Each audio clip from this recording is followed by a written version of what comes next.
So చిన్న పిల్లలకి laser treatment ఇవ్వచ్చా? తెల్లపూత patients ఎవరైతే పిల్లలు చిన్నప్పుడే వచ్చాయో వాళ్ళకి లేజర్ ట్రీట్మెంట్ ఇవ్వచ్చా లేదా అనేది కూడా ఇది ఒక రెగ్యులర్ క్వశ్చన్ ఉంటుంది.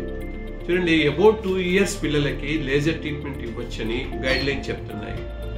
సో అయినా కానీ నేను పేషెంట్ని చిన్న పిల్లలైతే, మరీ చిన్న పిల్లలైతే మేము వాళ్ళకి ఓన్లీ మెడిసిన్స్ ఇచ్చేసి ఒక 1 month అబ్జర్వేషన్లో పెట్టి ఆ తర్వాతనే వాళ్ళకి ట్రీట్మెంట్ స్టార్ట్ చేస్తాము అవసరం అనుకుంటే. కానీ బిలో 2 years పిల్లలకి మాత్రం లేజర్ ట్రీట్మెంట్ ఇచ్చే ప్రశ్నే లేదు. నెంబర్ 1. నెంబర్ 2, లేజర్ ట్రీట్మెంట్ వల్ల ఏమైనా సైడ్ ఎఫెక్ట్స్ ఉంటాయా? నథింగ్. సో లేజర్ ట్రీట్మెంట్ మేము లాస్ట్ 15 years నుంచి మేము లేజర్ ట్రీట్మెంట్ ఇస్తున్నాము. సో లేజర్ ట్రీట్మెంట్ వల్ల ఎలాంటి సైడ్ ఎఫెక్ట్స్, ఎలాంటి దుష్పరిణామాలు ఉండవు మన ఇండియన్ స్కిన్లో.